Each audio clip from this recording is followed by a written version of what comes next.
দেখো বন্ধুরা, আজকে আমি তোমাদের সাথে টক ঝাল মিষ্টি জেলি আচার শেয়ার করব। গরমকালে এখন দেখো খুবই কাঁচা আম পাওয়া যাচ্ছে। কাঁচা আম উঠে যাওয়ার আগে আমি এই রেসিপিটি তোমাদের সাথে আজকে শেয়ার করছি, টক ঝাল মিষ্টি জেলি আচার। নমস্কার বন্ধুরা, আমি মিতালি রান্নাঘরে আমার বন্ধুদের স্বাগত। আজকে যদি আমার চ্যানেলে কোনো নতুন বন্ধু হয়ে থাকো, চ্যানেলটিকে সাবস্ক্রাইব করে দিও, পাশে থাকা বেল বাটনটি ক্লিক করে দিও। তাহলে আমি যদি নতুন নতুন রেসিপি আপডেট করব, সবার আগে তোমাদের কাছে গিয়ে পৌঁছবে। পুরনো বন্ধুরাও কিন্তু আমার সাথে থেকো। আজকে আমি তোমাদের সাথে টক ঝাল মিষ্টি কাঁচা আমের জেলি আচার শেয়ার করব। সেইটি আমি দেখাবো তোমাদের কিভাবে আমি তৈরি করব। দেখো বন্ধুরা, আমি এখানে 3টে বড় বড় কাঁচা আম নিয়ে নিয়েছি। আমি এই আমের টক ঝাল মিষ্টি জেলি আচার করব। এর জন্য আগে আমি বটিতে আমগুলোকে ছাড়িয়ে নিচ্ছি। আমটা আমি ভালো করে ধুয়ে পরিষ্কার করে নিয়েছি, আর আমগুলো মুছেও নিয়েছি। আমটাকে আমি ভালো করে আগে ছাড়িয়ে নিচ্ছি। এখন গরমকালে বন্ধুরা প্রচুর আম পাওয়া যাচ্ছে। আম উঠে যাওয়ার আগে একবার যদি এরম টক ঝাল মিষ্টি জেলি আচার করে নেওয়া যায় আমের, তাহলে খুবই ভালো লাগে। এটাকে সারা বছর রেখে দেওয়াও যাবে, রেখে খাওয়া যাবে।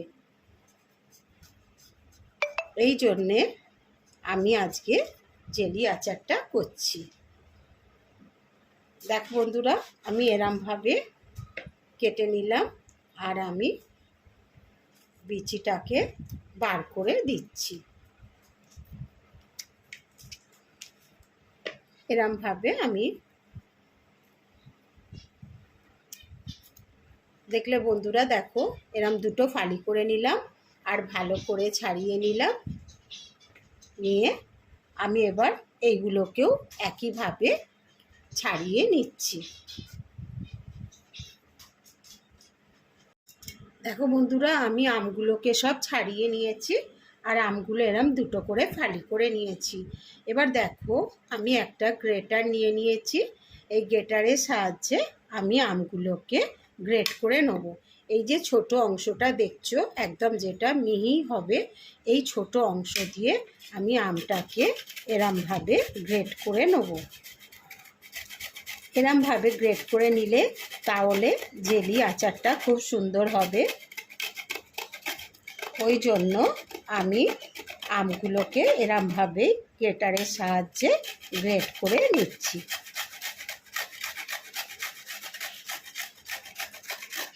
দেখো বন্ধুরা, আমি ঠিক এই যে এইভাবে দেখো এরম সরু সরু করে আমি গ্রেট করে নিচ্ছি। যত সরু হবে জেলি আচারটা তত ভালো হবে। এইভাবে আমি আমগুলোকে গ্রেট করে নিচ্ছি। দেখো বন্ধুরা, আমি পুরো আমটাকে গ্রেটারের সাহায্যে এরমভাবে কুড়ে নিয়েছি।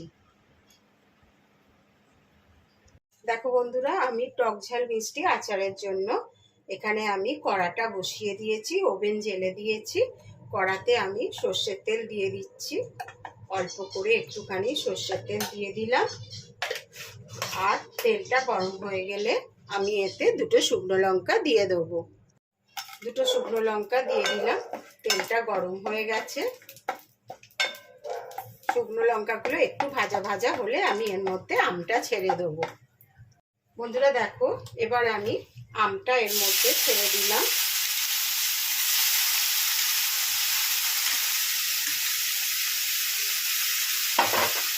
আমটা ছেড়ে দিয়ে আমি একটু নাড়াচাড়া করে নিচ্ছি। দেখো বন্ধুরা, আমি একটু নাড়াচাড়া করে দিচ্ছি।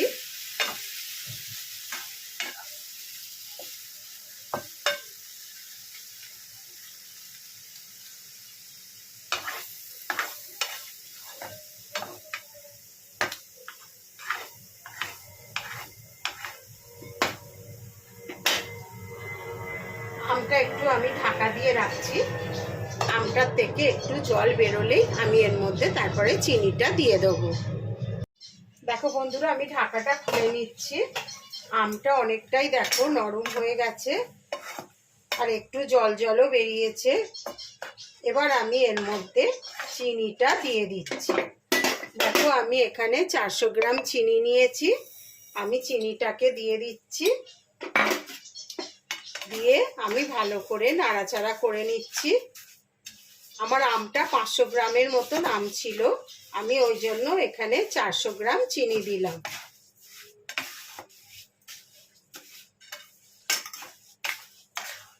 দিয়ে আমি আস্তে আস্তে ভালো করে একটু নাড়াচাড়া করে দিচ্ছি।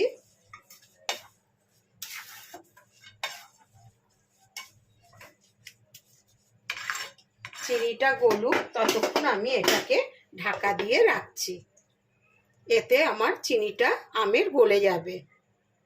এদিকে দেখো বন্ধুরা, আমি আর একটা ওভেনে চাটু বসিয়ে দিয়েছি। এর মধ্যে আমি দেখো 1 চামচ গোটা জিরে নিয়ে নিলাম, ভাজবো বলে এটা একটা মশলা তৈরি করব। আর দেখো 1 চামচ গোটা ধনে নিয়ে নিয়েছি, আর আমি একটু মৌরি নিয়ে নিয়েছি। 1 চামচের একটু বেশি আমি মৌরি নিয়ে নিয়েছি। নিয়ে আমি এটাকে একটু ভালো করে ভেজে নিচ্ছি। ভেজে নিয়ে আমি এটাকে গুঁড়ো করে নেব। আচারের জন্য আমি এটা মশলা তৈরি করে নেব। একটু ভাজা ভাজা হয়ে গেলে আমি মশলাটা মিক্সিতে কুড়িয়ে নেব।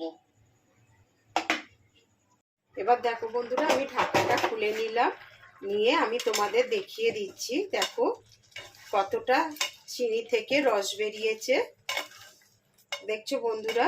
এবার আমি এর মধ্যে একটু বিট নুন দিয়ে দিচ্ছি। অল্প করে একটু বিট নুন দিয়ে দিলাম, কেন বিট নুন দিলে তাহলে টেস্টটা খুব সুন্দর হবে, ওই জন্যে আমি বিট নুন দিলাম। তোমরা ইচ্ছা করলে বিট নুন না দিয়ে সাদা নুনও দিতে পারো। আমি এখন দিলাম তার কারণ আমি যদি আগে নুনটা দিতাম তাহলে আরও জলটা বেশি বেরোতো আম থেকে, ওই জন্যে আমি পরে এই বিট নুনটা দিলাম।